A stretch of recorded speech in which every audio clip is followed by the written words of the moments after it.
Welcome. You've chosen to begin a journey that is not about ignoring life, no impulses, the freedom to remain strong no matter what storms rage outside of you. That is emotional mastery. And it is one of the greatest gifts you can give yourself. If it's always someone else's fault, you're not growing. Growth begins the moment you stop pointing outward and start looking inward. Yet most people go through life handing their power away without realizing it. Think about how many times you've said or thought, "Only they hadn't treated me that way, I'd be happier." Or, "If only they didn't hold me back further ahead." Or, "They made me angry, they ruined my day, they destroyed my mood." At first, those words feel natural, almost harmless. What they actually do is train your mind to believe that your peace, your success, and your happiness are in someone else's hands. And once you believe that, you become powerless, waiting for other people to change before you can. You wait for them to apologize before you forgive. You wait for them to notice you before you feel valuable. You wait for them to create opportunities before you take action. This waiting is not growth, it's stagnation. Growth is when you realize that you, and only you, have the power to decide how to think, how to feel, to respond regardless of what others do. Growth is when you stop asking, "Why did this happen to me?" and start asking, "What can I do with what happened?" The truth is that blaming others might feel good in the moment because it takes the weight off your shoulders, but it also keeps you trapped because as long as the fault belongs to them, the solution belongs to them too. And if the solution belongs to them, you have no control over your life. That's why this chapter, the very first step of this journey, asks you to shift your mindset from blame to responsibility. Responsibility is not about taking the blame for everything.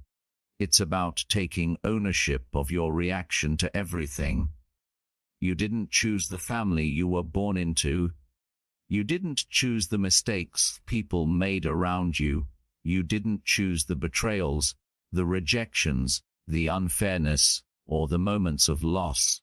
But you do choose how you interpret them and how you let them shape you. You can choose to let them break you, or you can choose to let them build you. Your full attention, you can choose to remain the victim of someone else's choices, or you can choose to become the author of your own story. Imagine two people going through the exact same hardship, let's say losing a job. One person blames the company, the economy, the manager, and spends months complaining about how unfair life is, while another person accepts the loss, feels the pain, but then says, "What can I learn? What new path can I take?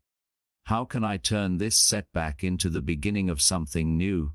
Same event, different mindset, different future. That is the power of responsibility. Blame freezes you in place, responsibility sets you free. But here's the challenge: responsibility requires honesty, and honesty can hurt. It forces you to admit that maybe you haven't always shown up as your best self. Maybe you allowed fear to silence you. Maybe you procrastinated when you could have acted. Maybe you tolerated people and situations you knew were draining you. Maybe you didn't set boundaries when you should have, and maybe you gave up too soon. It's not easy to admit these things, but the moment you do, you also open the door to change. Because here's the liberating truth: if your life is always someone else's fault, you're helpless. If your life is in your hands, you can change it. Responsibility is empowerment. It's standing in front of the mirror and saying, "I may not control everything, but I control myself." And that is enough. So let me ask you, how much of your peace have you handed away to others? How many times have you allowed someone's careless comment to echo in your mind for days, robbing you of joy? How many times have you let traffic, weather, or circumstances outside your control dictate your mood? And how many times have you said, "I can't help how I feel, it's just the way it is"? That is the language of blame disguised as helplessness. The truth is, you can't always choose what happens. You can always choose how long you let it live inside you. Someone insults you. You can choose to carry it for years. You can choose to drop it in seconds. Someone disappoints you. You can let it define every relationship after, or you can let it teach you discernment and resilience. Every time you decide to hold on, you're choosing to stay stuck. Every time you decide to let go, choosing growth. Responsibility is the act of reclaiming your power, and it begins with self-talk. Instead of saying, "They made me angry," say, "I chose anger as my response, and I can choose differently next time." Instead of saying, "They hurt me," say, "I allowed their words to hurt me, I decide what I believe about myself." Instead of saying, "They ruined my day," say, "I let that moment affect me, but my day is mine to create." Notice how the shift in language changes the way you feel. That's not just semantics. That's transformation.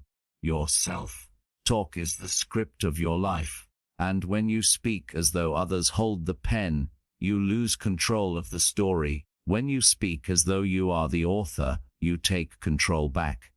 Now, responsibility doesn't mean ignoring injustice or excusing harmful behavior.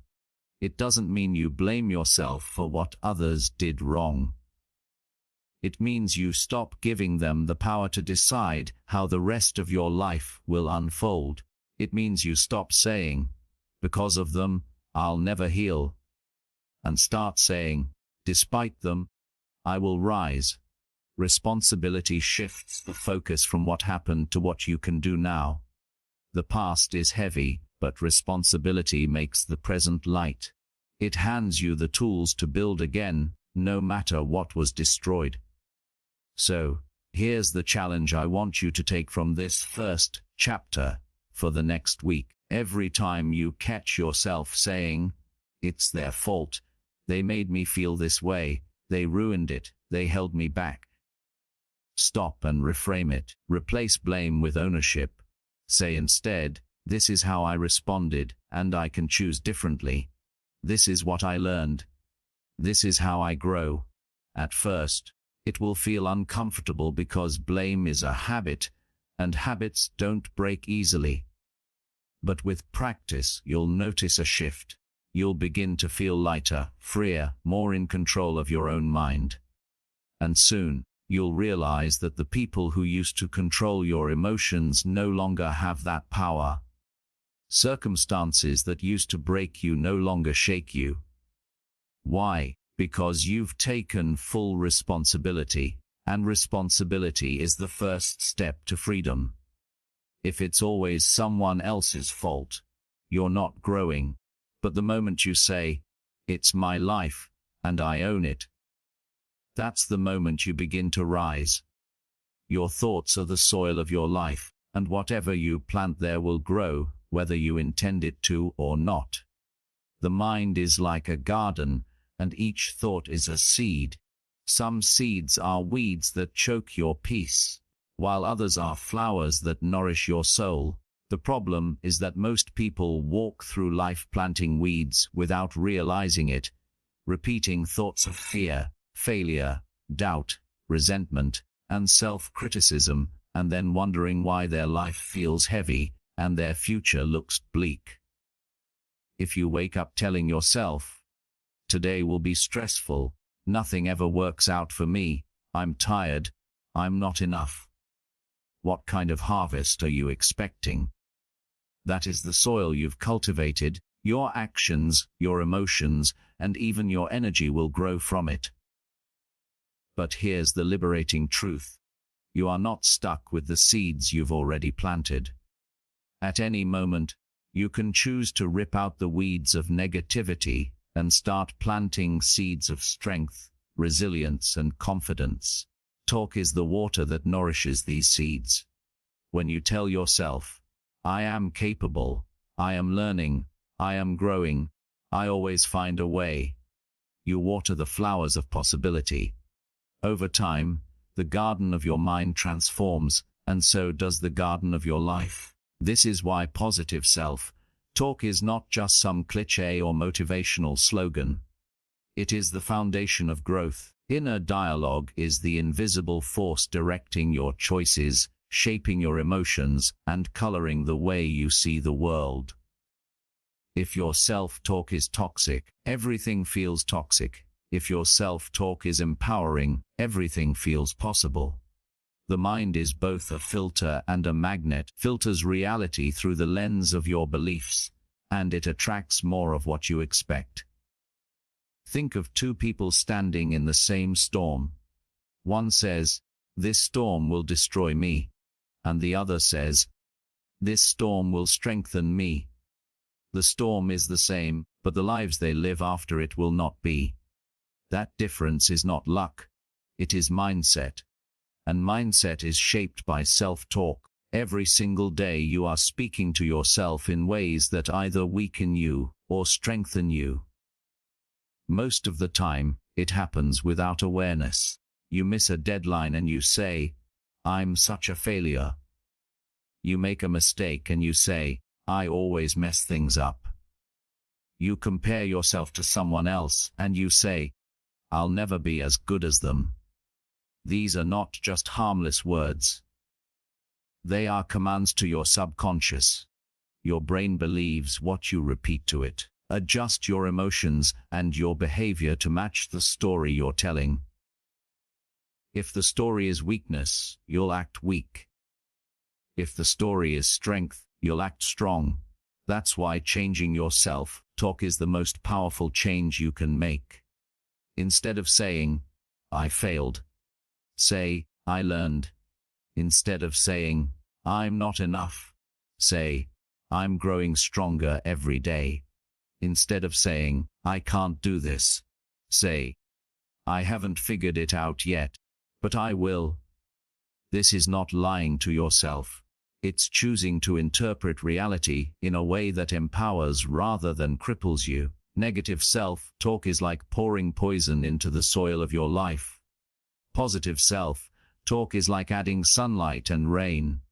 Which one you choose, day after day, will decide the quality of your harvest. But let's be clear, positive self-talk is not about denying reality.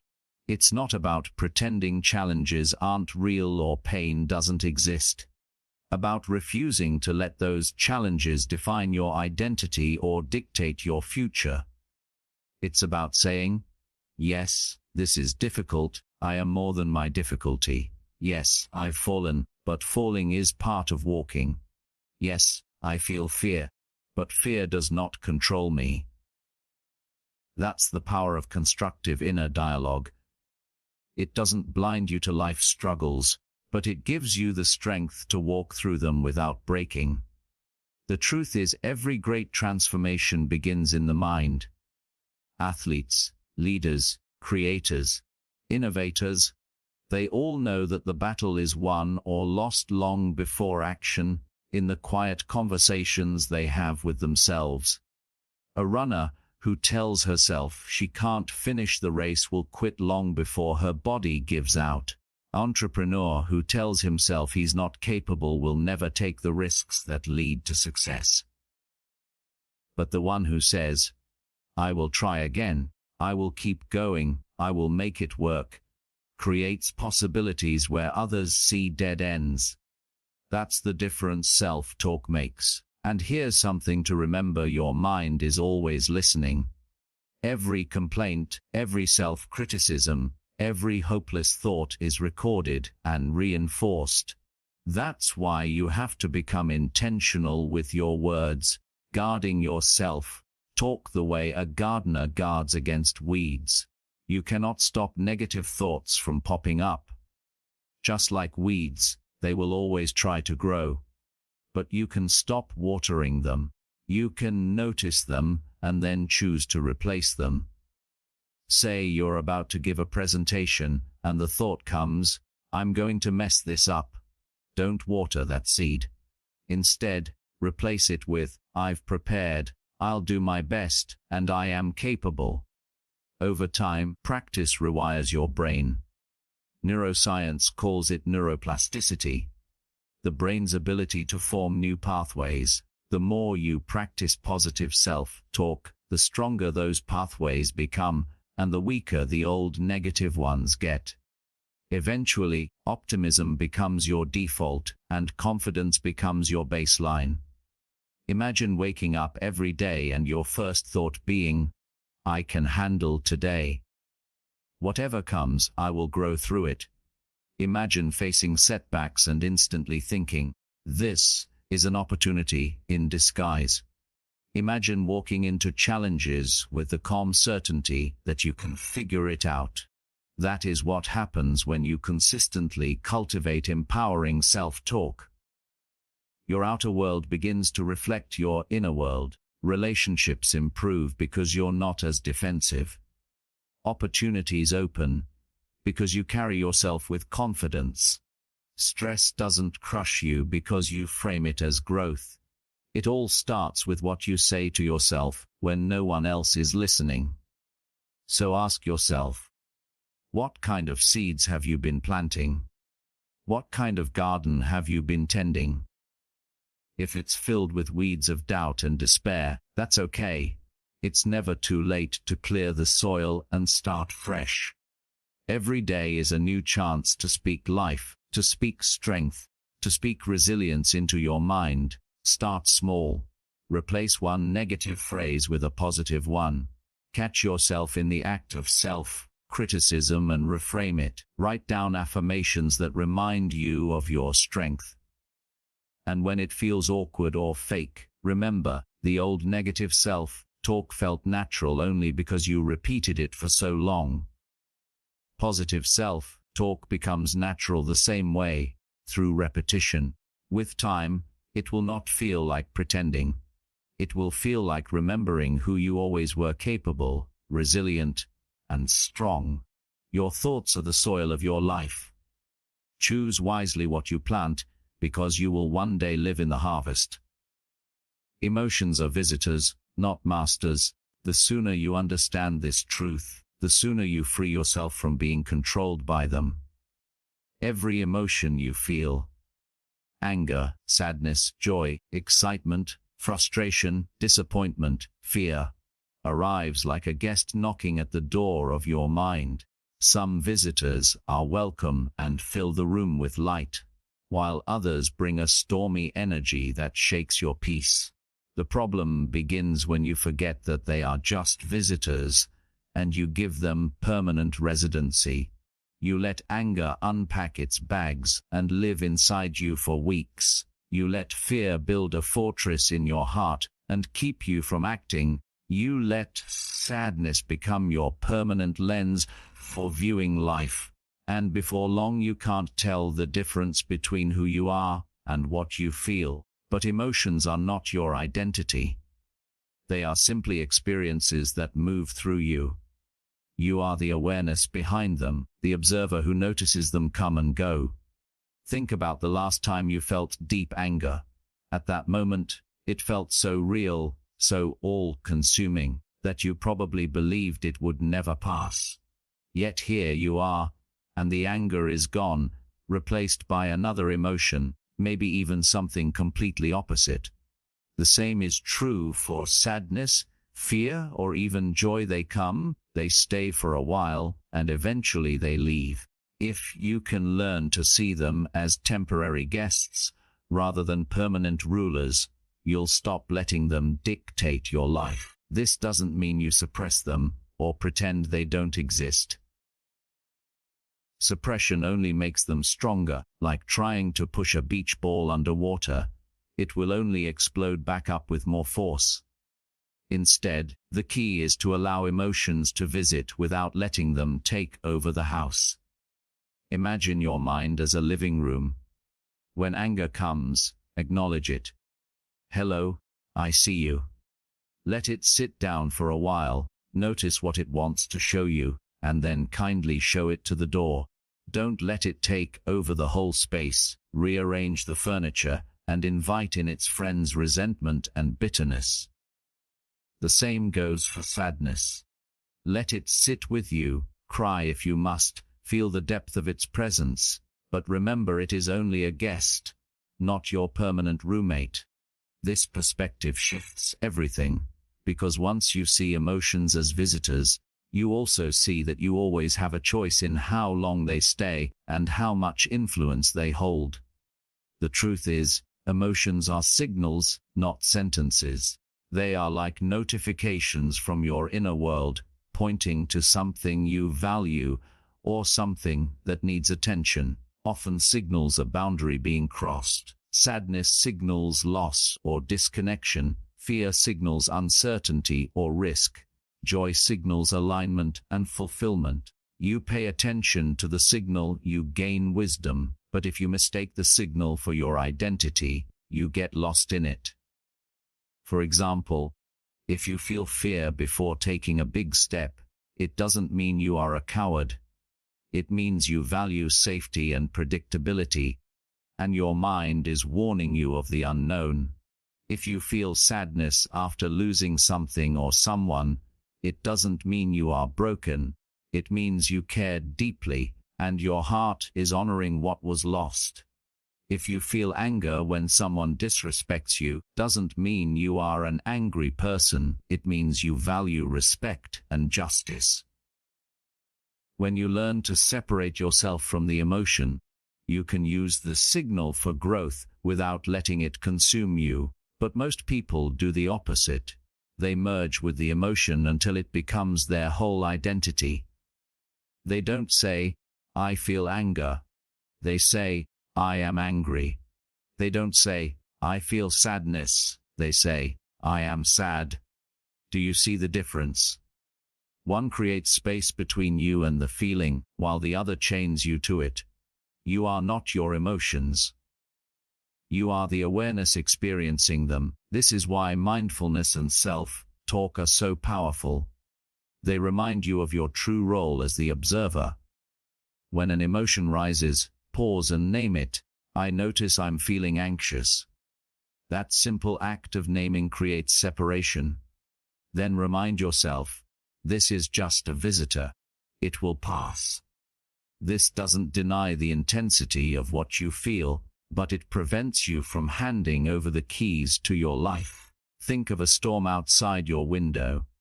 It can rage with thunder and lightning, but inside your house, choose to watch it without running outside and getting struck. Emotions are the same. They can storm inside you. You don't have to run with them or act on them. You can observe, breathe, let them pass, and choose your response when the sky clears. And here's the beauty: when you stop letting emotions control you, you actually begin to appreciate them more. You start to see anger as passion that can be directed toward change, sadness as depth that connects you to others, fear as a compass pointing toward growth, as a reminder of what matters most. You stop judging emotions as good or bad, and instead see them all as teachers. Even the most painful emotions can become sources of wisdom if you don't resist them. For example, heartbreak can teach you about love. Loss can teach you about presence. Failure can teach you about resilience. Every emotion carries a message, but you'll only hear it if you stop reacting blindly and start listening calmly. That is what it means to master your emotions, not suppressing them, not clinging to them, but understanding them and letting them move through you. Of course, this requires practice. At first, your emotions will still feel overwhelming, like powerful waves knocking you over. But with time, you'll learn to surf them rather than drown in them. The ocean doesn't stop producing waves, but you can become skilled at riding them. Every time you choose awareness over reactivity, you strengthen your ability to remain calm even when emotions are strong. Every time you remind yourself, "This is a visitor, not my identity," you weaken the hold emotions have over you. Soon, the storms won't shake you the way they used to. You'll still feel, won't be enslaved. You'll still cry, but you'll also rise. You'll still get angry. You'll use that fire wisely instead of burning yourself and others. And eventually, you'll realize that the true measure of strength is not how little you feel, but how gracefully you handle what you feel.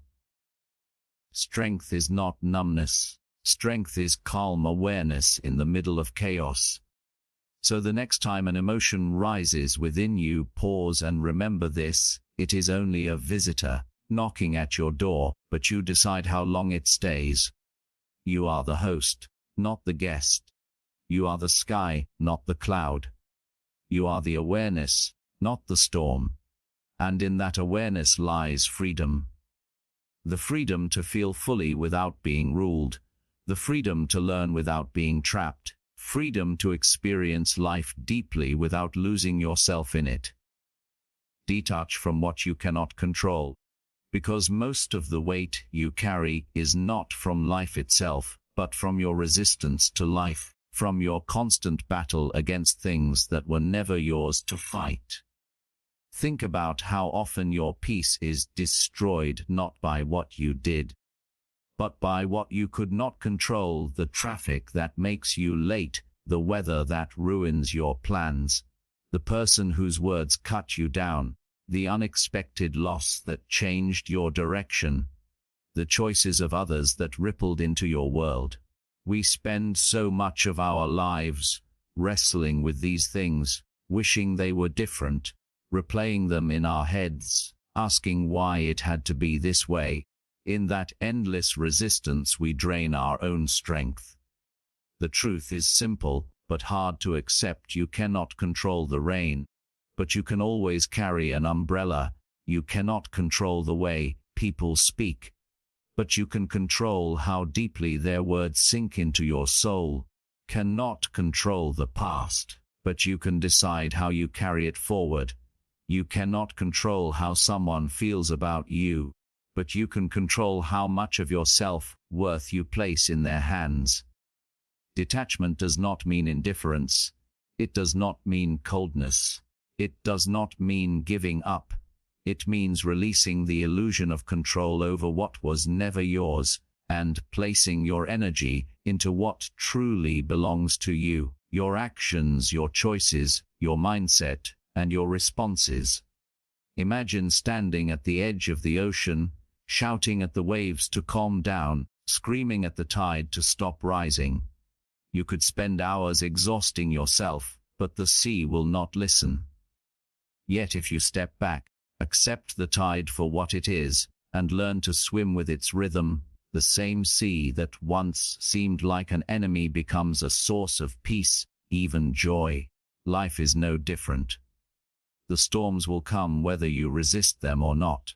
The difference lies in whether you waste your life demanding they change, or whether you adjust your sails and continue your journey with dignity and grace. This is the heart of detachment, knowing that you cannot control the wind, but you can always control the direction of your boat. Too often, confuse attachment with love, attachment with commitment, attachment with responsibility. But attachment to what you cannot control is simply a recipe for endless suffering. Attachment says, "I will only be happy if things go my way." Detachment says, "I will find peace regardless of how things go."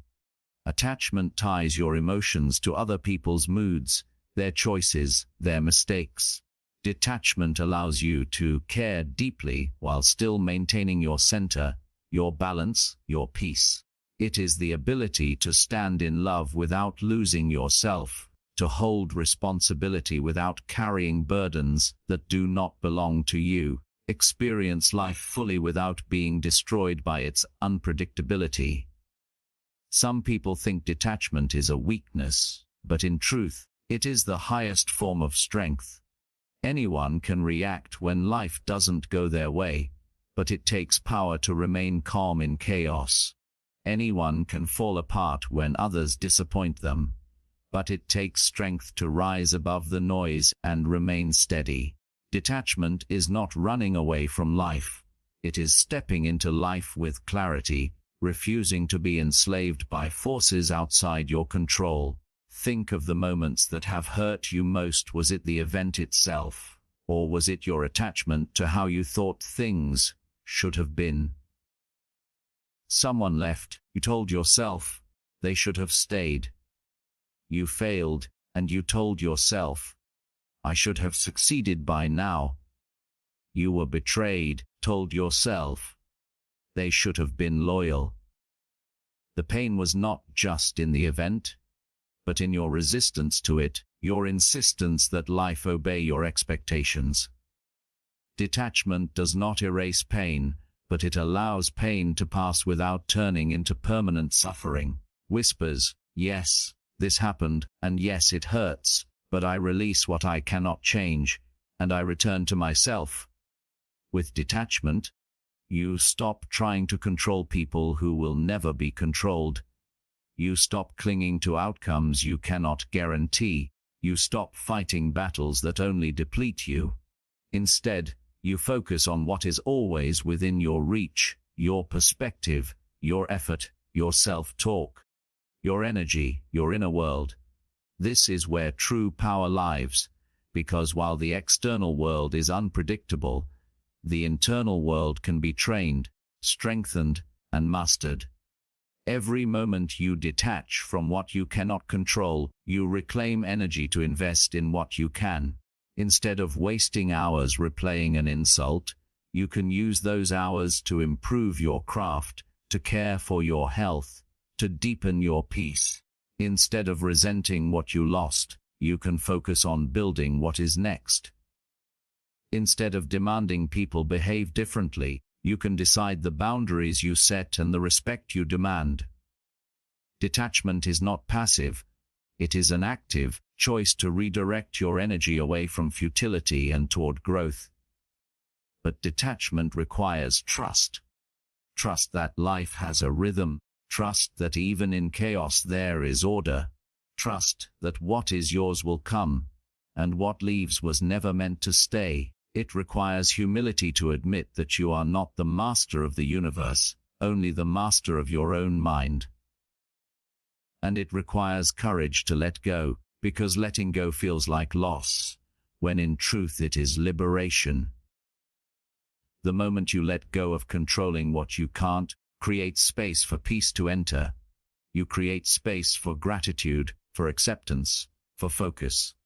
And in that space, you realize something powerful. The world outside may never be perfect, but the world inside can always be calm. So the next time you feel yourself spiraling over what someone did or didn't do, what should have been but wasn't, what you wanted but didn't get, pause and ask, is this within my control? If the answer is no, release it. Speak to yourself firmly. This is not mine to carry. And then ask, what is mine to carry? What is within my power? And place your energy there. This shift alone can transform your life. Does not make challenges disappear, but it makes you unshakable in the face of them. The truth is, life will never stop being unpredictable, will never stop being human, circumstances will never stop surprising you. But you can stop being a prisoner of them. You can stop fighting storms that are not yours to fight. You can stop letting your happiness be a hostage to things you cannot control. That is detachment, not coldness, not weakness, not escape, but strength, clarity, and peace. And once you learn it, you will walk through life lighter, calmer, freer, because nothing outside of you will have the power to chain the inside of you ever again. The stories you tell yourself shape the world you see, because life is not only about what happens to you, but about the meaning you assign to it, and the meaning comes from the stories that run silently in your head every single day. Two people can live through the same event, face the same obstacles, and yet emerge with completely different lives, not because the facts were different, but because the story they chose to tell themselves was different.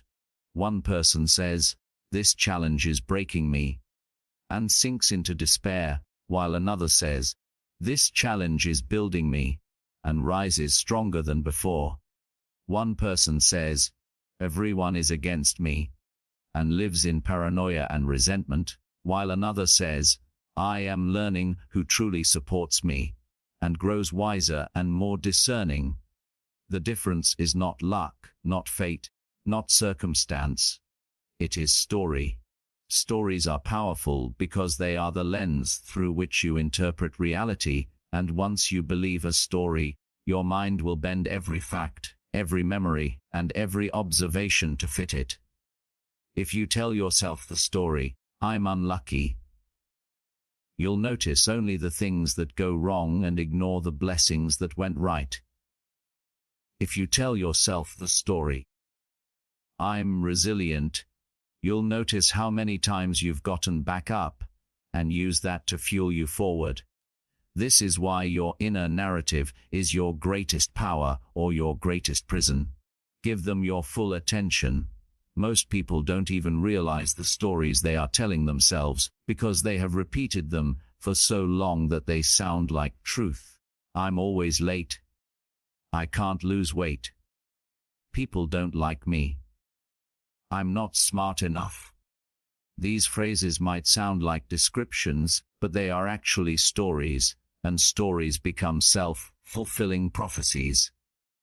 If you keep telling yourself you're unlucky, you'll stop taking chances because you already expect to fail. If you keep telling yourself people don't like you, you'll withdraw and behave in ways that push people away, confirming the story. The cycle continues until you forget you ever had the power to change it. But the truth is you are the author, and the pen has always been in your hand. You cannot always choose the plot of what happens to you, but you can always choose the interpretation. You can't change the fact that you stumbled, but you can decide whether the story is, "I'm clumsy," or "I'm learning."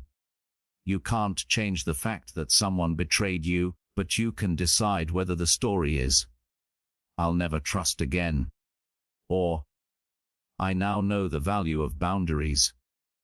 You can't change the fact that life knocked you down, but you can decide whether the story is, "I'm a victim," or "I'm a survivor."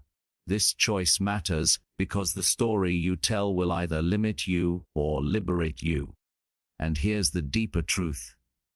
The brain is always searching for coherence, which means it will align your feelings and your actions with the story you repeat most often. If your story is weakness, you'll act weak. Your story is strength, you'll act strong. If your story is hopelessness, you'll see no reason to try. If your story is possibility, you'll find energy to keep going. The brain does not distinguish between reality and belief. It simply adapts to the story you feed it. This is why reframing your story is not just positive thinking. It is a rewiring of your perception, your energy, and your behavior. The question becomes, what story are you living by, and is it serving you? If not, it's time to rewrite. Begin by listening to yourself. Talk carefully. Hidden inside your casual thoughts are the stories you believe about yourself. When you fail, do you say, "Of course, I always fail"? Or do you say, "This is one setback, and I can learn"? When someone criticizes you, do you say, "I knew I wasn't good enough"? Or do you say, "This is their opinion, not my truth"? Every phrase you use is evidence of the story you're telling. Every story is a choice. If the story isn't helping you grow, change it. Reframe it. Instead of, "Why me?" say, instead of, "I'm cursed," say, "I'm being challenged to grow." Instead of, "Nothing ever works," say, "Every setback is pointing me to a better path." At first, this may feel forced, even false. The old story has been repeated so long that it feels like reality. But remember, reality is shaped by repetition. The more you practice the new story, the more natural it becomes, until one day it's not a story at all. It's your truth. And let me be clear, framing does not mean denial. If you lost your job, you don't say, "I didn't lose my job." That would be denial. Instead, you say, "Yes, I lost my job, but maybe this is the push I needed to find something better. Maybe this is the beginning of my reinvention." Reframing acknowledges the reality, but chooses a more empowering meaning. That meaning then directs your energy, your actions, and ultimately your future. Some of the most successful, resilient people in history have lived not because life was easy, but because they chose stories that gave them strength. Where one person saw failure, feedback. Where one person saw rejection, they saw redirection. Where one person saw an ending, they saw a new beginning. They were not superhuman, they simply mastered the art of telling better stories. And you can do the same. The story you tell yourself about your past decides whether you live in regret or in gratitude. The story you tell yourself about your present decides whether you feel stuck or empowered. The story you tell yourself about your future decides whether you move forward in fear or in hope. At any moment, you can pick up the pen and rewrite. You can decide that your failures were not wasted, but planted seeds of wisdom. You can decide that your heartbreaks did not destroy you, but deepened your capacity to love. You can decide that your struggles are not punishments, but preparations. And once you decide, the world begins to shift, because you are no longer looking at it through the eyes of a victim, but through the eyes of a creator. That shift is everything. It changes the way you walk, the way you speak, the way you act. It changes the opportunities you notice, and the risks you're willing to take. It changes the people you attract and the energy you carry. All because you told yourself a new story. So here's the challenge: pay attention to your story. And when you catch yourself in a narrative of limitation, pause and ask, "Is this the only story I can tell? Is there a better one?" If the story is disempowering, rewrite it. Speak it aloud, write it down, repeat it until your brain accepts it. Tell yourself the story of resilience, of strength, of possibility, of growth. Choose the story that makes you rise rather than shrink. Because in the end, your life is not just shaped by what happens. It is shaped by the story you choose to tell about it. The story you choose today will become the reality you live tomorrow. Guard yourself. Talk like a gatekeeper, because the words you whisper to yourself when no one is listening are the seeds of your destiny.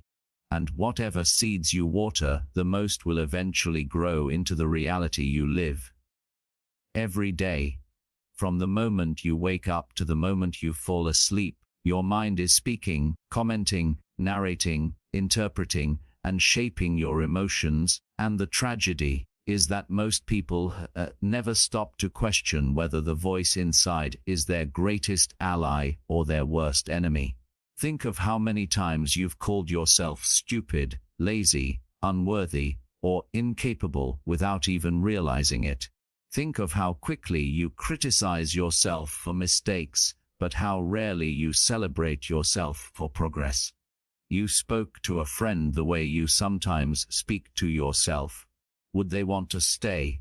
And yet, you cannot leave yourself. You live with your mind 24 hours a day, and so the quality of that inner conversation determines the quality of your life. Negative self-talk is like carrying a bully in your own head, one who knocks you down before you even try, one who makes you doubt your worth before anyone else has a chance to.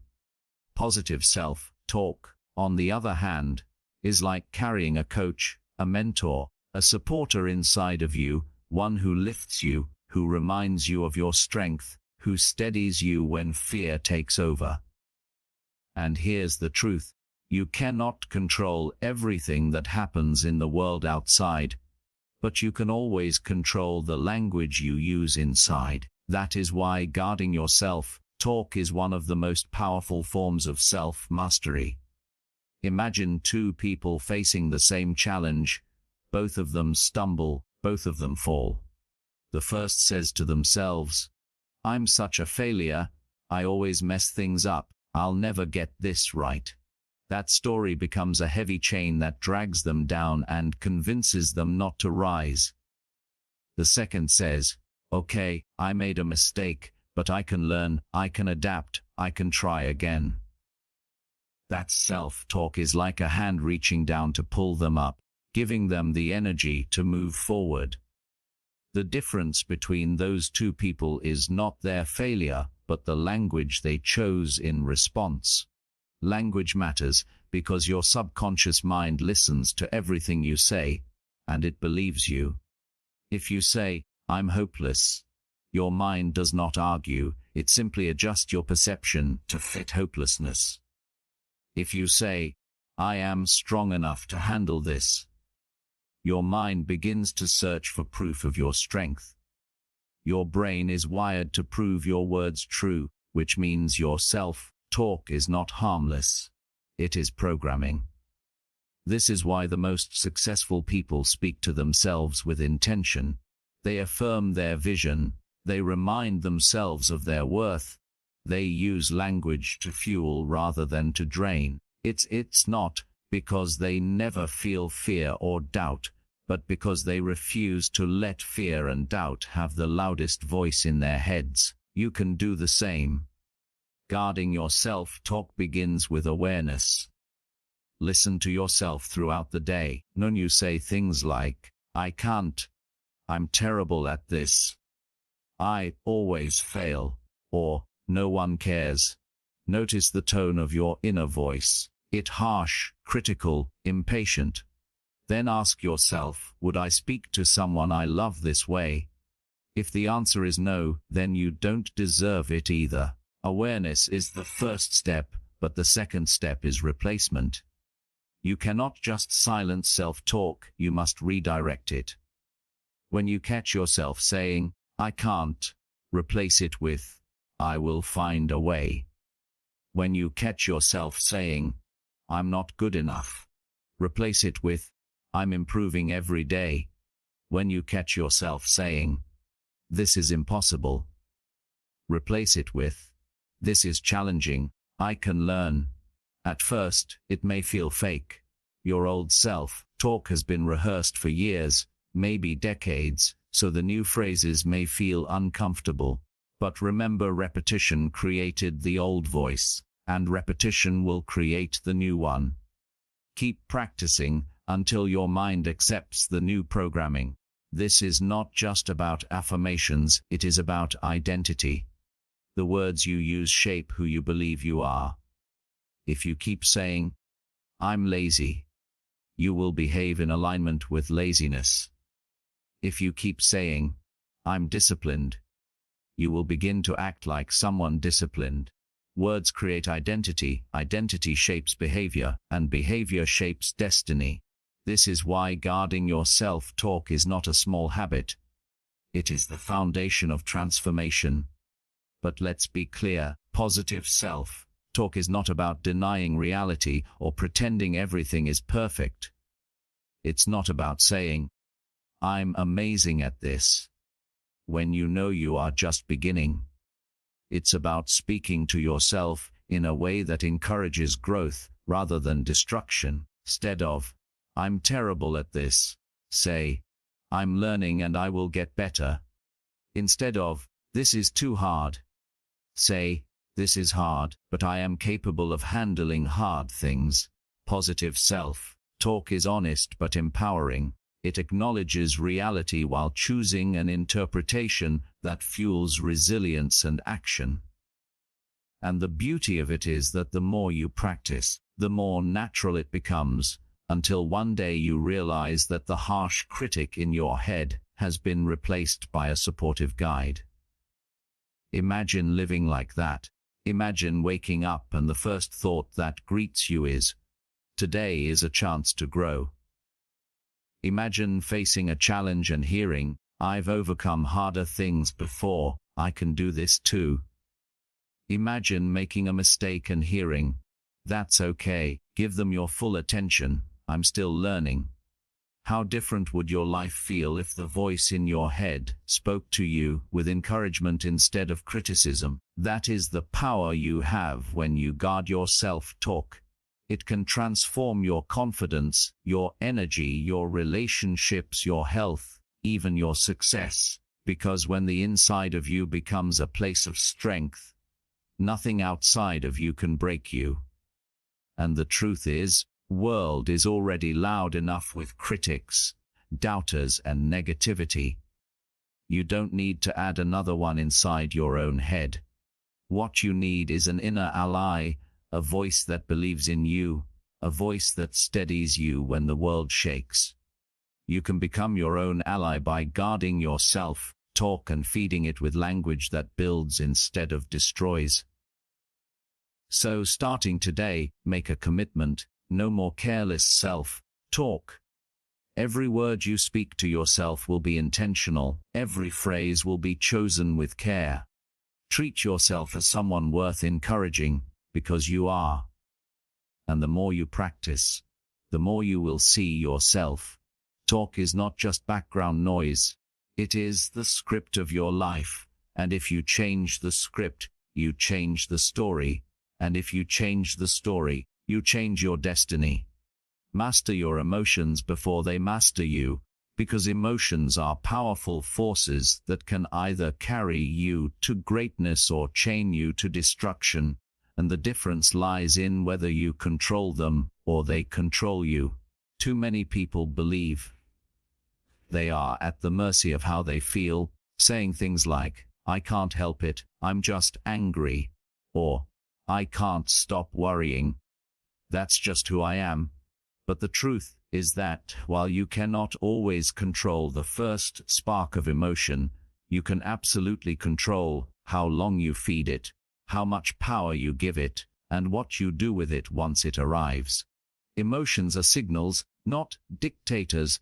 They are like alarms, alerting you to something happening within or around you. But it is your choice whether to investigate calmly or to panic and burn the whole house down.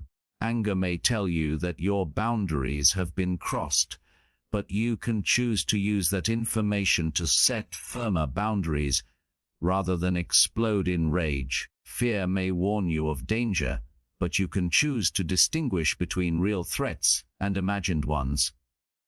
Sadness may point out a loss, but you can choose to honor it and still move forward instead of sinking permanently into despair. Emotional mastery is not about suppressing how you feel. It is about acknowledging the feeling without being ruled by it. Picture your mind as a car. Emotions are like passengers in the back seat. They can give input, they can shout, they can cry, but they should never be allowed to grab the steering wheel. Let anger drive, you crash relationships. If you let fear drive, you never take risks. If you let sadness drive, you get stuck in the past. Emotional mastery means that you, and only you, are the driver. You hear the emotions, you listen to what they're telling you, but you remain the one deciding the direction. This takes awareness. Most people don't even realize when an emotion has taken over. They lash out in anger, they spiral in anxiety, they drown in sadness, only to realize later that they gave control to the wrong passenger. But the moment you learn to pause and notice, I am feeling angry right now. I feel fear rising. I am sad and heavy. You create a space between the emotion and the action. In that space lies freedom. That pause is where mastery is born. Instead of reacting blindly, you respond wisely. Instead of being swept away, plant your feet and choose. And with practice, that pause grows stronger until your emotions no longer rule you, but serve you. The key is to change your relationship with emotions. Stop seeing them as enemies and start seeing them as messengers. Anger is not evil, energy. It can destroy or it can fuel change. Fear is not weakness, it is caution. It can paralyze or it can sharpen awareness. Sadness is not failure, it is love. It can sink you or it can deepen your compassion. The problem is not the emotion itself, but the lack of mastery. When you master emotions, you turn raw energy into strength. When you lack mastery, you become a slave to impulses. And slavery to emotions is one of the greatest causes of suffering in life. Because emotions are temporary, but the damage caused by unmastered emotions can be permanent. How many people have destroyed relationships because of one moment of uncontrolled anger? How many opportunities have been lost because fear was allowed to decide? How many lives have been wasted because sadness was given permanent residence? Emotional mastery saves you from becoming a victim of yourself. And it is built not in grand moments but in daily practice. Time you feel frustration rising, practice pausing, breathing, asking, what is this really telling me? How do I want to respond? Every time you feel fear whispering that you're not good enough, practice talking back with stronger self-talk. Thank you for trying to protect me, but I choose courage. Every time you feel sadness weighing you down, practice honoring it with compassion but then asking, what can I do today to still move forward? These small acts of mastery compound. Over time they build a resilient inner world where no emotion can hijack your life without your permission. Remember, emotional mastery is not about becoming emotionless. That is neither healthy nor human. It is about balance. It is about being able to feel deeply, but not be destroyed by the depth. It is about being able to experience joy without clinging to it, without exploding from it, fear without bowing to it, sadness without drowning in it. It is about being able to use your emotions as tools rather than letting them use you as a puppet. And the great news is this: mastery can be learned. We're not born doomed to be at the mercy of your emotions. You were born with the ability to train them, guide them, and transform them. Every pause, breath, every conscious response is a repetition in the gym of the mind, strengthening your ability to stay calm, centered, and intentional. And just like physical strength, emotional strength grows the more you train it. One day you'll notice that the things that once triggered you no longer have the same power. One day you'll realize that anger comes but passes quickly, fear arrives but doesn't linger, sadness visits but doesn't overwhelm. One day you'll stand in the middle of chaos and realize that while others are breaking, you are steady, because you mastered the art of ruling your inner world. And when you master your emotions, you gain a kind of freedom that few ever know, the freedom to live without being pushed and pulled by every passing mood, the freedom to act in alignment with your values instead of your impulses, the freedom to remain strong no matter what storms rage outside of you. That is emotional mastery. It is one of the greatest gifts you can give yourself. Build unshakable confidence from within, because real confidence is not about the clothes you wear, the money you have, or the applause you receive from others, but about the quiet, unbreakable belief that you are enough as you are and capable of becoming even more. Too many people chase confidence as if it is something outside of them, something to be earned only when others validate them. That kind of confidence is fragile. It rises when people cheer for you and collapses when people criticize you. True confidence, the kind that makes you unshakable, must be built from within. Because when it comes from inside, no external rejection can take it away. Think about how many times you've held yourself back, not because you lacked ability, but because you doubted yourself, because you listened to the inner voice that said, "What if I fail? What if I look stupid? What if they judge me?" That voice is not truth. It is fear wearing the mask of reason.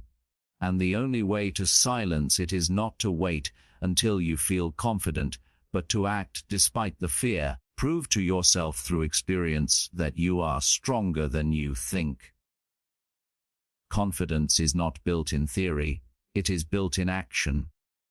Every time you take a step forward when you feel doubt, you teach your brain that fear is not fatal. Every time you speak up when you want to stay quiet, prove to yourself that your voice matters. Every time you try again after failing, you show yourself that failure is not the end but the beginning of growth. These small acts, repeated, are how confidence grows, not in one giant leap, but in steady steps that create an inner foundation so strong that no one can shake it. But here's the mistake most people make. Confidence is the absence of fear. It is not. Confidence is the decision to move forward, even while fear is present. Courage comes first, confidence follows. You will never feel ready for your biggest moments, but you don't need to feel ready. You only need to show up. The more you show up, the more you train your brain to trust yourself, and that trust becomes confidence. And here's the truth. Confidence is not about being the loudest person in the room, not about pretending to know everything, not about arrogance or ego. Real confidence is quiet strength. It is walking into a room without needing to prove yourself because you already know your worth. It is standing firm in your values, even when others disagree, your full attention. It is trying something new without the guarantee of success, because you believe in your ability to learn. This kind of confidence is unshakable because it is rooted not in perfection, but in resilience, not in approval, but in self-trust. Self-trust is built every time you keep a promise to yourself. When you say you'll wake up early and you do, your brain learns that you can rely on yourself. When you say you'll eat healthier, work harder, finish that project, and you follow through, strengthen your own trust. But when you constantly break promises to yourself, you erode confidence from the inside, because how can you believe in yourself if your own word means nothing to you? So the foundation of confidence is integrity with yourself. Keep your promises, even the small ones, especially the small ones, because they add up into unshakable self-trust. Another key to building confidence from within is mastering your self-talk. The voice in your head can either be your greatest supporter or your greatest enemy. If you constantly say, "I'm not good enough," "I can't do this," "I always fail," then no amount of external validation will give you lasting confidence. If you train your inner voice to say, "I am capable," "I can learn," "I can grow," then even when the world doubts you, you will not doubt yourself. Confidence is not about never questioning. It is about answering your questions with strength instead of surrender, and don't mistake setbacks as proof that you lack confidence. In fact, setbacks are opportunities to build it, because every time you fall and get back up, confidence grows deeper, more authentic, more unshakable. The people you admire as confident, are not people who never failed. They are people who failed, survived, learned, and tried again until success became inevitable. Their confidence was carved from scars, not born from ease. That means confidence is available to you too, no matter where you are starting from. Begin with small wins. Speak up in a meeting. Share your opinion. Try something new. Challenge yourself physically. Push yourself mentally. Celebrate each act of courage, no matter how small. Confidence compounds. It grows with every action you take. Over time, those small wins become evidence, and evidence becomes belief. And belief, once strong enough, becomes unshakable. But let's go even deeper. Unshakable confidence comes when you stop comparing yourself to others. Because comparison is the thief of confidence. When you measure yourself against someone else's timeline, someone else's success, someone else's talents, you will always find a reason to feel less. But your worth was never meant to be measured against theirs. You are not behind or on your path. You are not less, you are unique. You are not supposed to be them, you are supposed to be you. The more you embrace your individuality, the stronger your confidence becomes, because then it is not based on being better than others, but on being authentic to yourself. That authenticity is what makes confidence unshakable. It cannot be threatened by someone else's shine, because your light is your own. Finally, understand this: true confidence is not about knowing you will win every time, but knowing that even if you lose, you will be okay. That is unshakable. When your sense of self is not tied to outcomes, when your worth is not tied to approval, when your strength does not depend on perfection, then nothing can take your confidence away. You will walk through life steady, grounded, sure of who you are, regardless of the storms around you. And that is the confidence the world cannot give and cannot take. The confidence that comes only from within. Stop seeking approval from others, your full attention, because the more you chase their validation, the further you drift from your own truth. And the more you depend on external applause, weaker your inner foundation becomes. Too many people spend their entire lives as prisoners of opinions, constantly adjusting their words, their behavior, even their dreams to fit what others expect of them. But living for approval is like drinking salt water. The more you drink, the thirstier you become. Approval may feel good in the moment, but it is fleeting, and the moment someone withdraws it, you are left empty, questioning yourself again. Real freedom and lasting peace come only when you stop making the eyes of others your mirror and instead decide that your worth is not up for debate. The truth is, no matter how hard you try, you will never please everyone. Some will judge you for being too bold, others for being too quiet. Some will think you dream too big, others that you dream too small. Some will love you, some will misunderstand you, some will criticize you, and some will cheer for you. But none of it should define you, because who you are is not dependent on their shifting opinions. Think about how exhausting it is to constantly perform for approval, like wearing a mask that changes depending on who you're with. Smile when you want to scream, you agree when you want to disagree, you pretend when you want to be real. Over time, you lose yourself in that performance, and one day you look in the mirror and wonder who you even are anymore. Approval seeking is one of the most subtle but powerful forms of self-betrayal, because every time you say yes when you mean no, every time you silence yourself to avoid rejection, every time you mold yourself to fit their expectations, you abandon yourself a little more. And the longer you live this way, the heavier the emptiness grows, because deep down you know you are not living your truth, But here's the beautiful reality: you do not need their approval to be enough. You do not need their applause to be worthy. Do not need their agreement to follow your path. You were born complete, already valuable, already deserving of respect, and no one's opinion can add or subtract from that. Approval may decorate your life, but it does not define your life. What defines your life is how true you are to yourself, how much courage you have to live aligned with your values, and how willing you are to stand firm even when others don't understand. Stopping the need for approval does not mean becoming careless or arrogant. It means recognizing that feedback can be useful, but does not determine your identity. You can listen to others without living for their validation. You can value connection without sacrificing your truth. You can love people deeply without needing them to approve of every choice you make.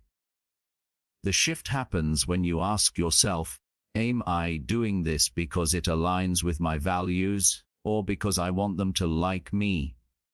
If the answer is the second, it's time to pause and choose differently. Living free of approval is not about ignoring everyone. It is about no longer making approval the price of your peace. And it is not easy. Since childhood we are trained to seek validation. We are praised when we get good grades, scolded when we don't, told we are good when we obey, bad when we rebel.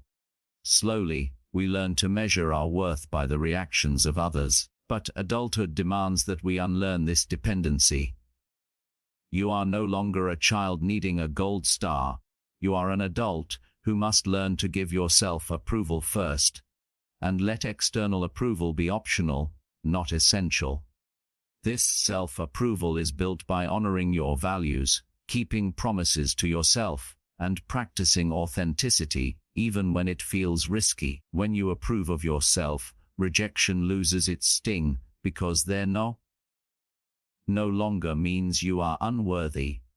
It simply means you are not for them. That's okay, because you were never meant for everyone.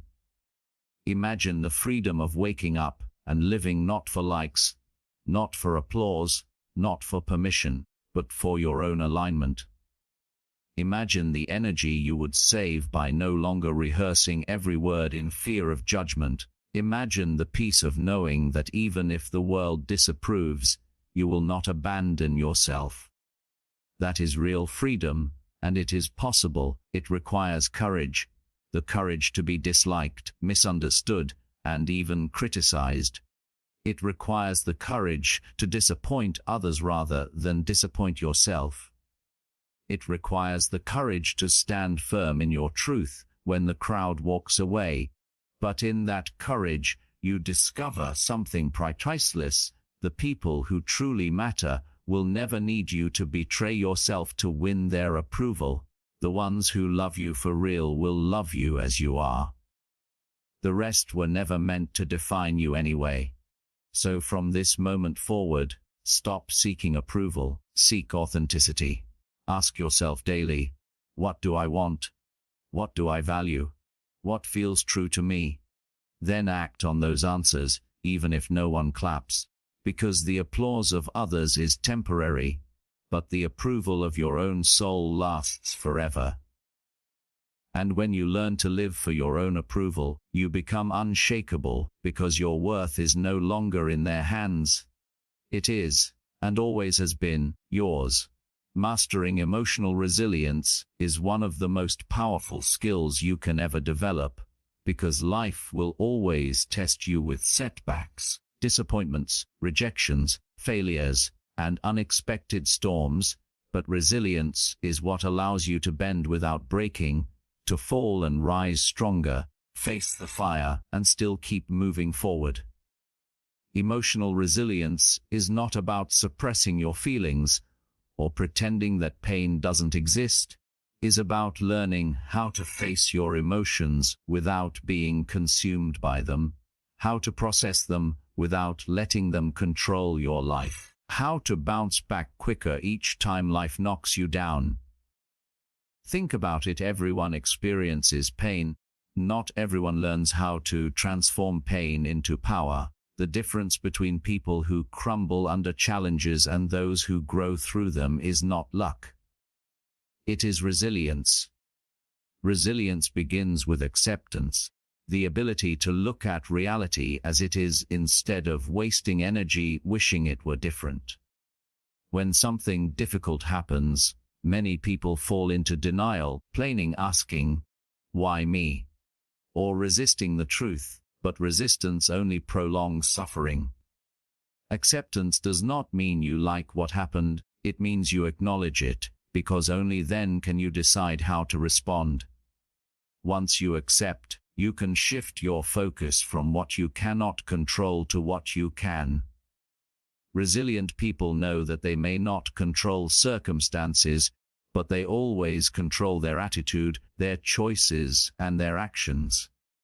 That inner power gives them strength no storm can take away. Another key to resilience is perspective. When you view a setback as permanent and defining, it will crush you, but when you see it as temporary and a lesson, rise. Life is not happening to you, it is happening for you, shaping you, teaching you, strengthening you, and resilience is the lens that allows you to see challenges as opportunities in disguise. Think about how muscles grow stronger only after being broken down in the gym. In the same way, your character grows stronger through emotional challenges. Resilience is your emotional muscle, and every trial is a workout that makes you tougher, wiser, and more capable for the future. But resilience is not built in crisis alone. It is built daily in the small choices you make. Every time you keep going when you want to quit, you are building resilience. Every time you shift your focus from problems to solutions, you are building resilience. Every time you choose patience over panic, faith over fear, persistence over surrender, you are laying bricks in the foundation of emotional strength. And when the big storms come, that foundation holds you steady. But let's be clear, resilience is not about never feeling pain. It is about feeling it deeply but refusing to let it define you. Cry if you must, rest if you must, but do not quit. Process the emotion, learn the lesson, then stand up and keep walking. This is the heart of resilience. The ability to get up one more time than you fall. The good news is resilience can be trained, just like any skill. You train it by challenging yourself intentionally. Step out of your comfort zone, discomfort voluntarily. Practice failing forward in small ways so that when bigger failures come, you are not shattered but prepared. Build a mindset that says, no matter what happens, I can handle it. That belief alone gives you the strength to endure. Another powerful element of resilience is gratitude. It may sound strange to talk about gratitude in the middle of struggle, but gratitude shifts your focus from what you've lost to what you still have, from what went wrong to what is still right, from despair to hope. In your darkest days, there is something to be grateful for. A breath, a lesson, a friend, an opportunity, and gratitude fuels resilience because it reminds you that even in hardship, life has not abandoned you. Along with gratitude comes purpose. Resilient people are anchored by a bigger why. They endure because they know what they are fighting for, because they understand that the pain of today can be the seed of tomorrow's strength. When your life has purpose, storms may shake you, but they will not uproot you. Purpose makes resilience unbreakable.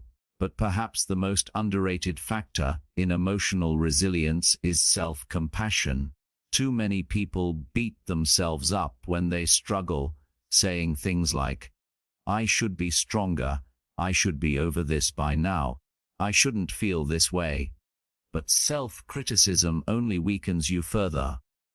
True resilience comes when you treat yourself with the same kindness you would give a friend. Allow yourself to feel. Remind yourself that struggling does not mean you are weak, it means you are human.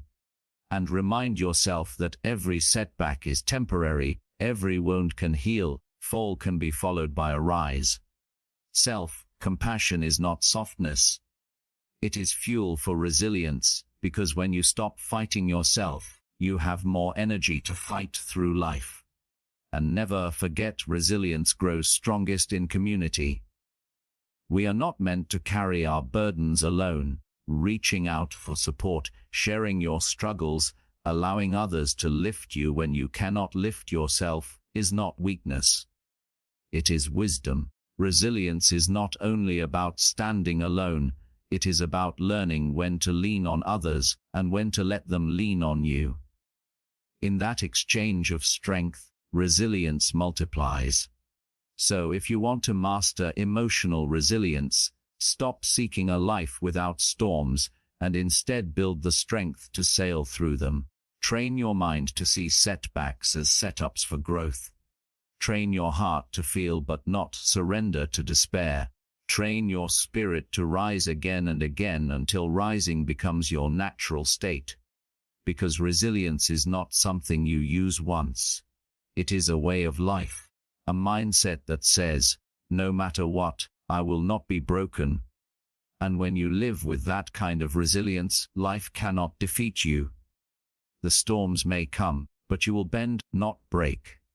The failures may sting, but you will rise wiser each time. The disappointments may wound, but they will not define you. You will walk through fire and come out forged, stronger, clearer, unshakable. That is the gift of mastering emotional resilience. It transforms not only how you handle challenges, but how you live your entire life, with strength, peace, with courage, and with unshakable faith in your ability to endure, overcome, and thrive. Detach from negativity before it poisons your mind, because negativity is like a slow toxin that seeps into your thoughts, drains your energy, distorts your perspective until you can no longer see opportunities, only obstacles, no longer see light, only shadows, no longer feel capable, only defeated. And if you allow negativity to live unchecked in your life, whether from your own thoughts, from toxic people, or from the environment you choose, you will always feel weighed down. But if you learn the skill of detachment, you rise above it, you preserve your peace, you give yourself the chance to thrive. Negativity is powerful not because it is true, but because it is persistent and contagious. Negative thought left unchallenged quickly multiplies into self-doubt, hopelessness, and fear. And one negative person can shift the mood of an entire room if you allow their energy to seep into yours. This is why detachment is essential. Not detachment in the sense of coldness or indifference, but in the sense of refusing to let what is toxic penetrate your inner world. Detachment is the conscious choice to say, I see the negativity, but I will not absorb it. I hear the criticism, but I will not carry it. I recognize the darkness, I will choose light. It is not about denial, but about discipline. Discipline over your focus, your emotional responses, and your energy. The first place you must practice detachment is within your own mind, because your inner dialogue is often the loudest source of negativity. Notice how quickly a single thought like, I can't do this, or I always fail, can spiral into a storm that paralyzes you. Detachment here means recognizing that thoughts are not facts, they are mental events that pass through your mind. You have the power to observe them without obeying them. You can say, that's just a thought, and let it float away like a cloud instead of grabbing it and building a story around it. Skill of observing without attaching is mental freedom.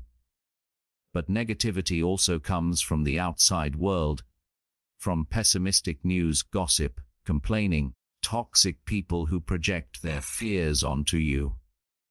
If you do not learn to detach, you will absorb their heaviness until it becomes your own.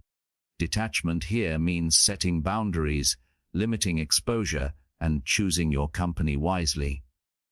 You are not obligated to stay in every conversation, to consume every piece of information, or to hold space for every toxic personality.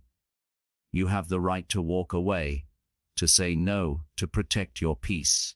People often mistake this for being selfish, but it is self-preservation, and without it, you cannot grow. You cannot stop others from being negative, but you can stop yourself from internalizing it. Think of negativity like second-hand smoke. You may not be the one lighting the cigarette, but if you stay in the room, you will breathe it in. Detachment is walking out of the room. Detachment also requires perspective, because many times what feels like negativity is simply another person projecting their limited worldview onto you. They say, "That dream is impossible," not because it truly is, but because they cannot imagine themselves achieving it.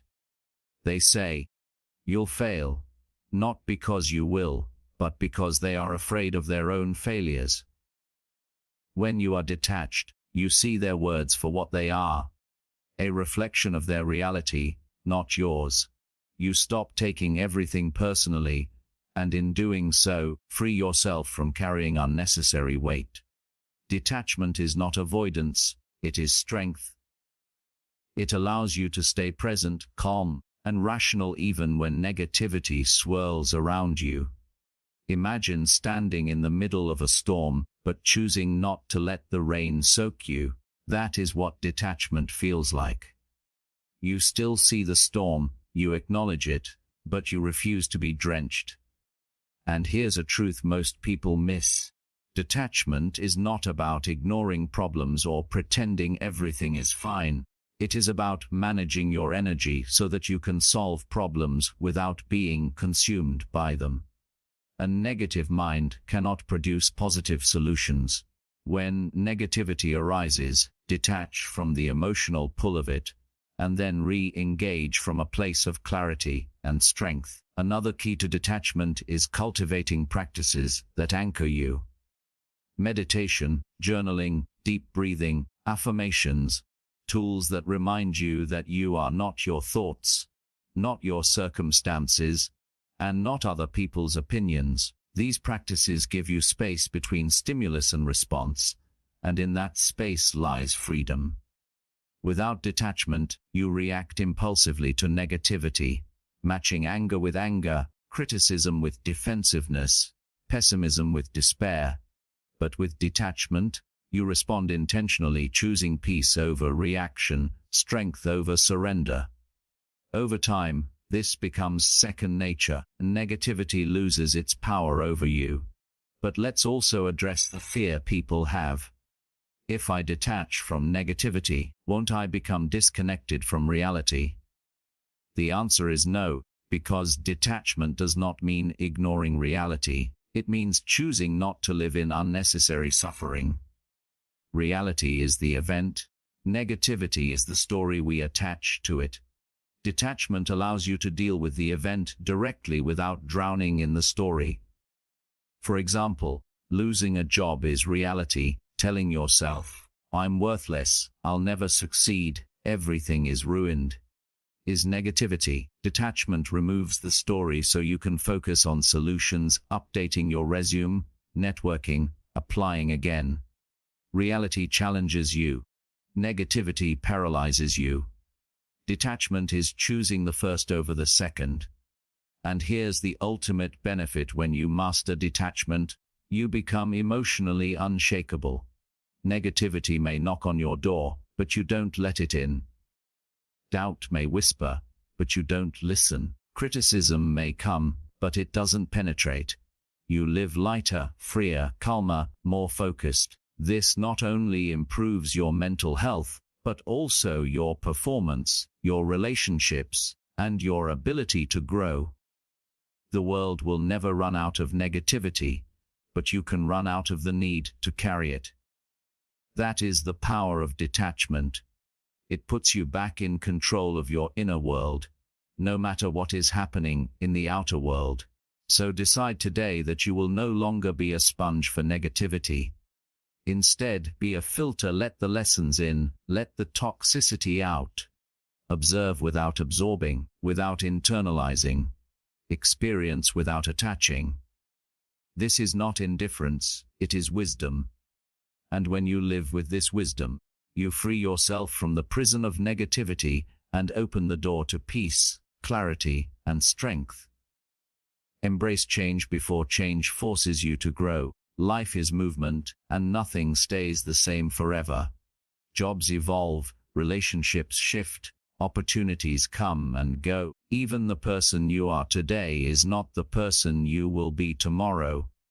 Yet so many people resist change, clinging tightly to what is familiar, comfortable, and safe, even when that very comfort has become a prison. But the truth is, growth never happens inside comfort. It only begins when you step into the unknown, when you accept that change is not your enemy, but your greatest teacher.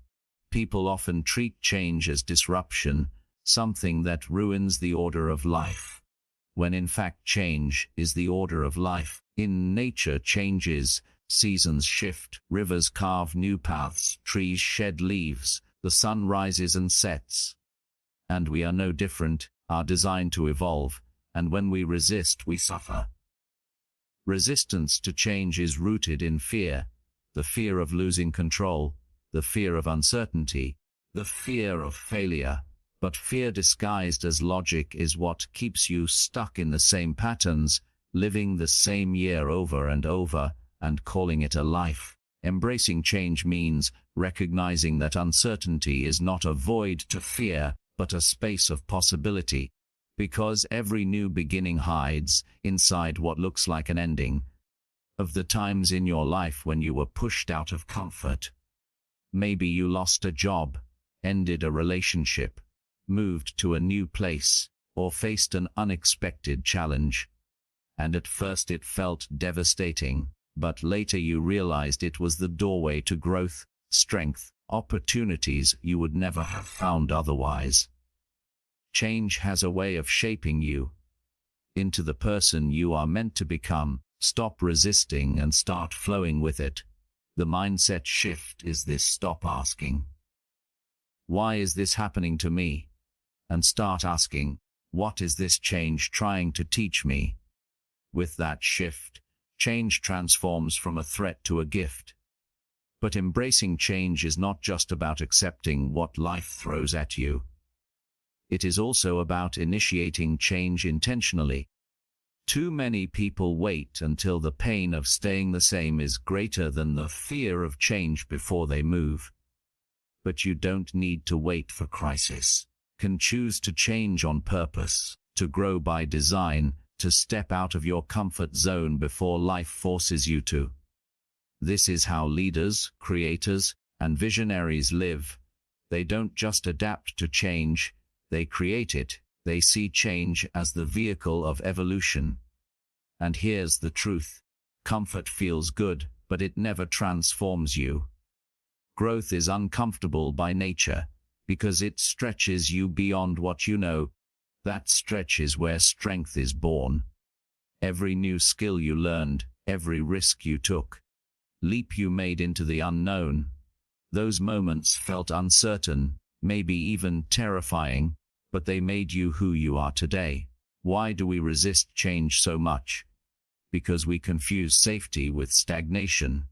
We think holding on to what we know protects us, but in reality, refusing to grow is the most dangerous choice of all, because the world around you will keep evolving, and if you stay still, you fall behind.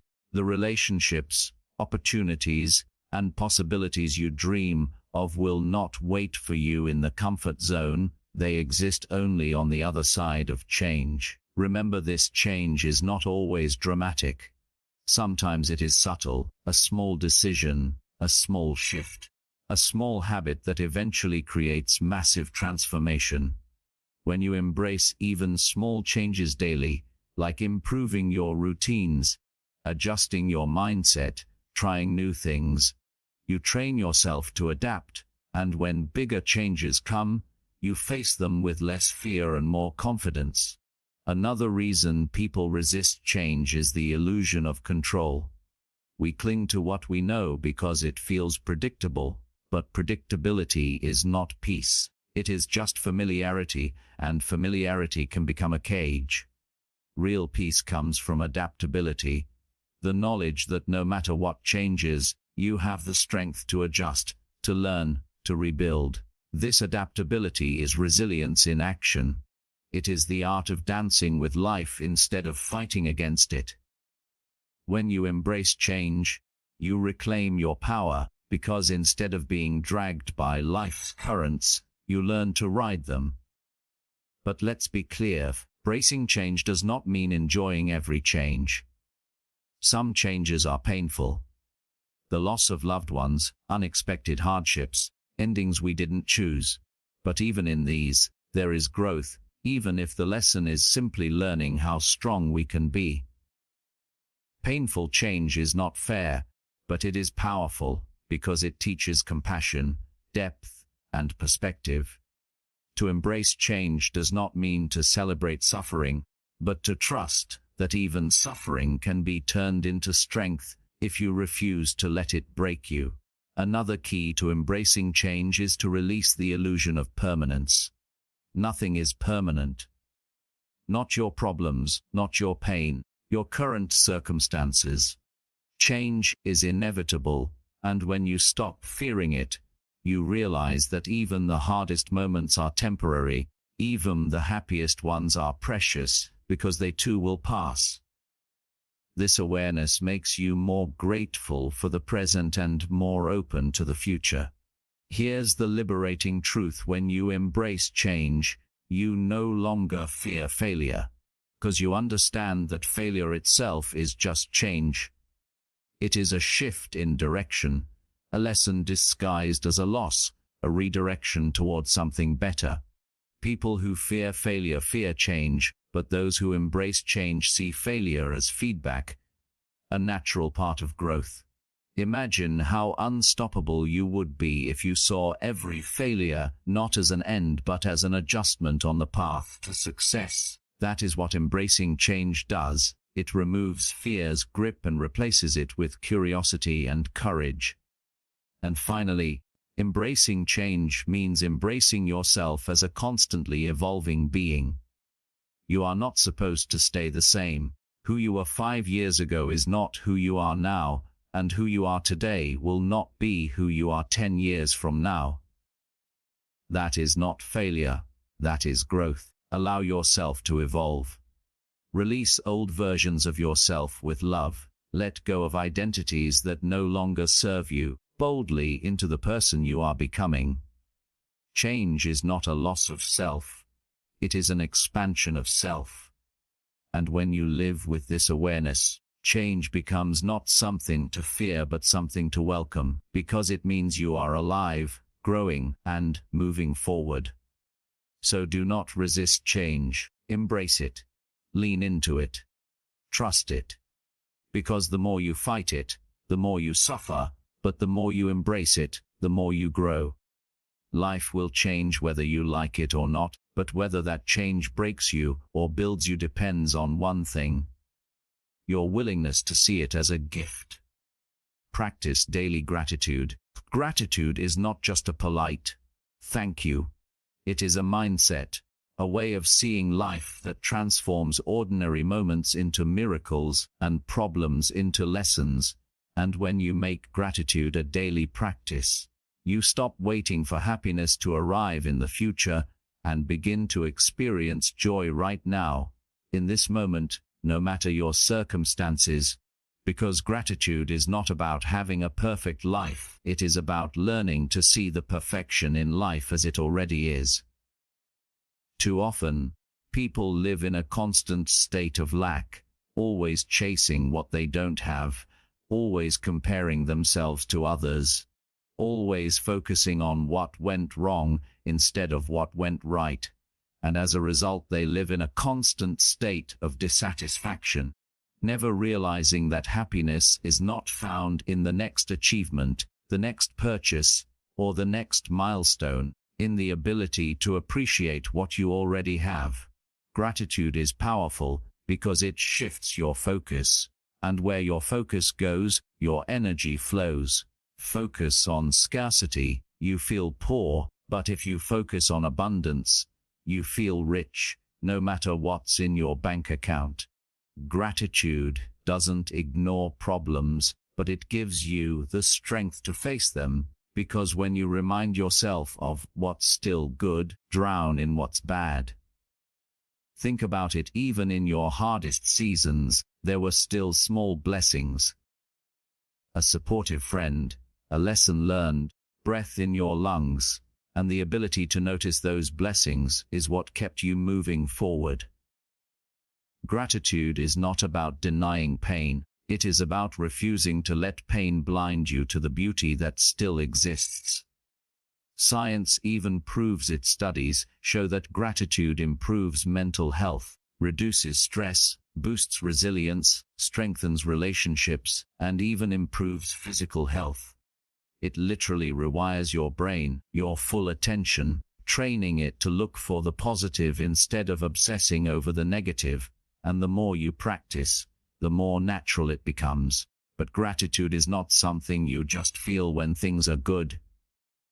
It is something you practice every day, especially when things are hard, because that's when you need it most. Daily gratitude means taking time every single day to pause and notice what you appreciate. It can be as simple as writing down 3 things you are grateful for, or pausing in the morning to thank life for another chance, or ending your day reflecting on what went right. Over time, this trains your brain to default to gratitude, so instead of waking up thinking, "I have so much to do, I'm so tired, life is unfair," you wake up thinking, "I'm grateful for this new day, for my health, the opportunities ahead." That shift alone changes how you experience life. Gratitude also transforms relationships. When you consistently express appreciation for the people in your life, it strengthens connection, trust, and love. Think about how powerful it feels when someone sincerely thanks you for something small. It makes you feel valued, seen, important. You can give that gift to others daily by noticing what they do and speaking gratitude out loud. And in return, your relationships flourish. Gratitude creates a cycle of positivity. Another secret about gratitude is that it breaks the chains of comparison. When you are grateful for what you have, you stop obsessing over what others have, because you realize that your blessings are enough. Comparison says, "I'm behind," but gratitude says, "I am blessed." Comparison says, "I'm not enough," but gratitude says, "I already have enough." Gratitude sets you free from the endless race of trying to measure up, because it reminds you that happiness is not about having everything. It is about appreciating the everything you already have. And gratitude doesn't just change how you feel, it changes how you act. When you live in gratitude, you are more generous, more patient, more forgiving, because you operate from abundance instead of scarcity. Gratitude opens your hands and heart, making you a blessing to others. Imagine a world where more people lived with gratitude daily. Conflicts would shrink, compassion would grow, and peace would expand, because gratitude is the seed of kindness. But gratitude is a choice, and like any choice, it requires discipline. Some days it will be easy. You'll feel grateful without trying. But other days it will feel impossible. And those are the days when gratitude matters most, because it shifts your perspective from despair to hope. For example, when something goes wrong, you can choose to focus on what you lost, or you can choose to focus on what you still have, what you learned, and how you can grow. One perspective will break you, the other will build you. Gratitude is the builder. And here's the deeper truth. Gratitude is not just about what is happening around you, it is about who you are becoming inside. It teaches humility, because it reminds you that not everything good in your life came from your own effort. Many blessings were gifts from others, from life, from God, from chance. Gratitude humbles you, but in the best way, because it doesn't make you feel small, it makes you feel connected, part of something bigger than yourself. Gratitude also makes you present, because you cannot be truly grateful for this moment if your mind is stuck in yesterday's regrets or tomorrow's worries. Gratitude anchors you to the now, reminding you that life is happening here in this breath, in this heartbeat, in this opportunity. When you practice gratitude daily, you stop missing the beauty of the present because you're too busy chasing the future. You realize that the future will take care of itself, but today is a gift. And that's why it's called the present. The beautiful irony of gratitude is that when you are deeply grateful for what you have, you naturally attract more blessings because gratitude makes you a magnet for positivity. It shifts your energy, your focus, your mindset, and suddenly you see opportunities you would have missed before, you meet people drawn to your light, and you create momentum that multiplies blessings. Gratitude creates abundance. And the best part, gratitude is free. You don't need money, status, or success to practice it. You can start right now, wherever you are, with whatever you have, because there is always something to be grateful for. Always. The fact that you are alive, breathing, of growth, that alone is enough to spark gratitude. So make it your daily practice, not just an occasional thought. Write it down. Speak it aloud. Meditate on it. Share it with others. Build it into your morning, your evening, your conversations, your mindset.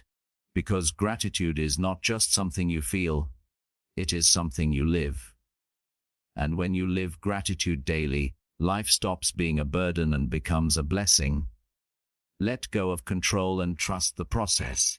Because one of the greatest illusions in life is the belief that we can control everything, that if we plan enough, worry enough, or try hard enough, the world will bend to our will. Yet the truth is, control is limited, and the more we cling to it, the more anxious, frustrated, and exhausted we become. Because life has never been about perfect control, but about learning to flow, to adapt your full attention, to release the need for certainty and trust that even when you don't understand the path, it can still lead you to where you need to be.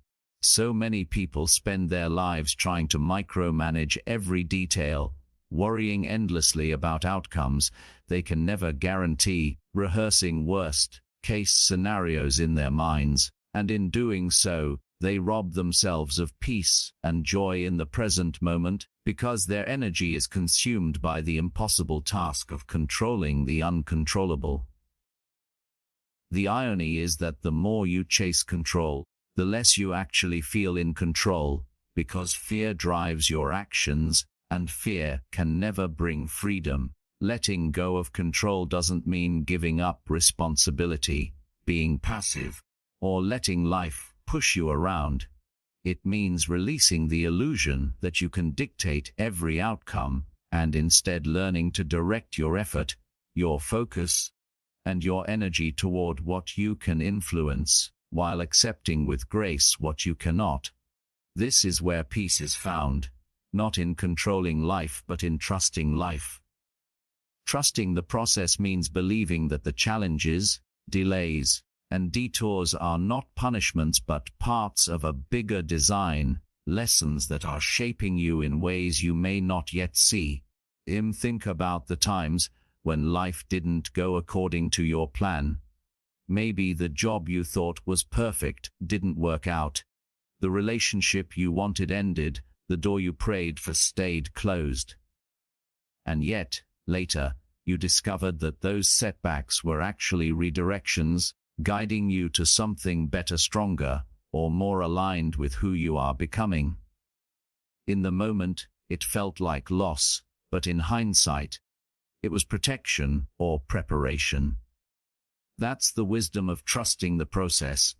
It allows you to walk through uncertainty with faith instead of fear. But learning to let go of control requires humility, the humility to admit that you are not all-powerful, that you cannot predict or command every twist and turn of life.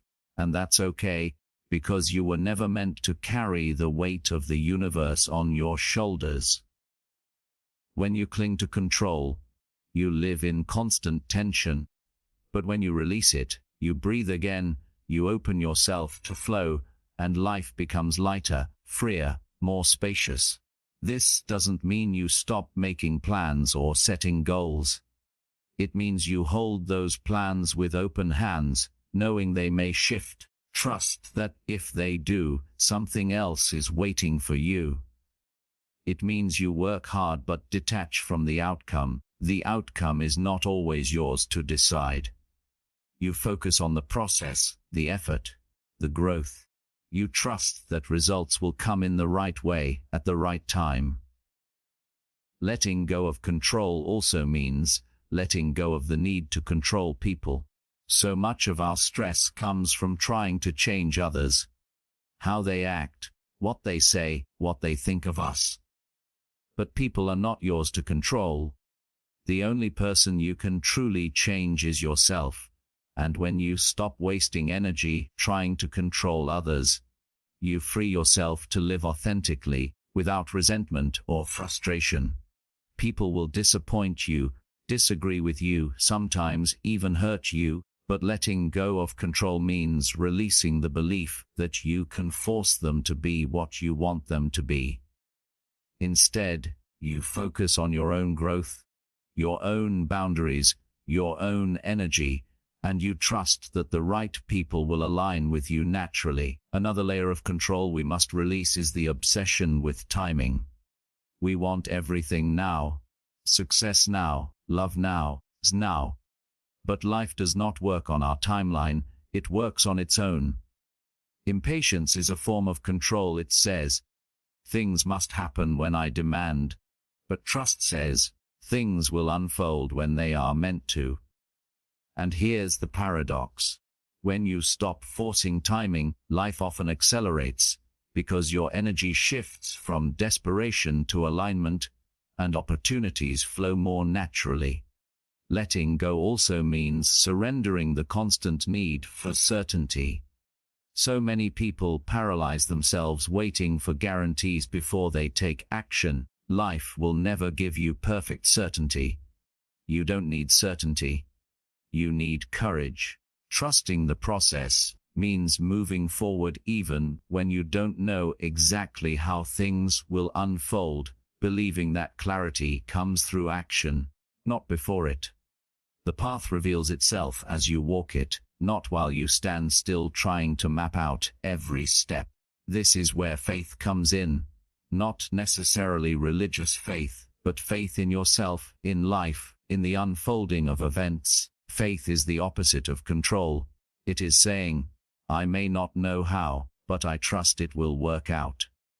Faith allows you to rest, even in uncertainty, because you no longer demand to control everything, you simply trust the flow. And letting go of control doesn't mean life becomes easy. It does mean life becomes lighter, because you are no longer fighting against what you cannot change. You learn to bend, to adapt, to flow like water. In that flexibility, you discover strength you never knew you had. The oak tree that refuses to bend in the storm breaks. The reed that bends survives. Flexibility is not weakness, it is resilience. The truth is, life is uncertain, and no amount of control will change that. But letting go of control doesn't mean letting go of power. In fact, it is the opposite. It means reclaiming your power, because when you stop trying to control the uncontrollable, you redirect your energy toward what you can control: your mindset, your effort, your attitude, your response. That is where true power lies, not in controlling life but in mastering yourself.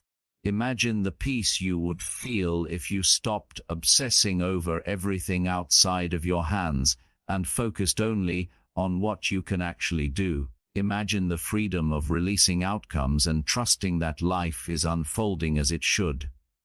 That is the gift of letting go. So today, make the choice. Release the illusion of control, breathe into trust, and remind yourself daily that you do not need to know every answer or predict every outcome in order to live fully. You only need to take the next step, and trust that the process will carry you where you need to go. Life is not asking you to control it. It is asking you to trust it. When you do, you discover that letting go is not losing. It is gaining peace, freedom, and alignment with the flow of life. Choose peace over chaos, because at the end of all striving, all chasing, all proving, what we truly seek is not more things, not more recognition, not even more control. Peace. The deep inner stillness that cannot be shaken by circumstances, the calm presence that holds steady even in the middle of storms, quiet strength that whispers, "I am enough. This moment is enough. Life is enough." Yet so many people live without peace, addicted to chaos, running endlessly after more, filling their days with noise, clutter, and distraction, mistaking business for purpose and conflict for passion. But chaos is not living, it is surviving, and the soul cannot thrive in survival mode. Peace is not the absence of problems, because problems will always exist. Peace is the presence of perspective, the decision to rise above negativity, to not let the world outside dictate the world inside. Peace is a choice, and like every choice, it must be made daily, deliberately, sometimes with great discipline, because chaos will always try to seduce you, pulling you into fear, drama, and distraction, but you must decide that peace is worth protecting. Peace begins with your mind. The battlefield of chaos is always in your thoughts. When your thoughts spiral into worry, anger, regret, or comparison, chaos wins. But when you train your mind to focus on gratitude, love, solutions, and the present moment, peace grows. This is why practices like meditation, prayer, journaling, or mindful breathing are so powerful. They anchor you, quiet the noise, and remind you that you are not your thoughts. You are the awareness behind them. To choose peace also means protecting your environment, because chaos thrives where boundaries are weak. If you surround yourself with toxic people, constant negativity, or environments full of clutter and noise, you invite chaos into your spirit. When you create space, clear space in your home, in your schedule, in your relationships, you make room for peace to settle. Sometimes choosing peace means saying no, even when people don't understand, because every yes to chaos is a no to peace. Peace is worth more than anyone else's approval.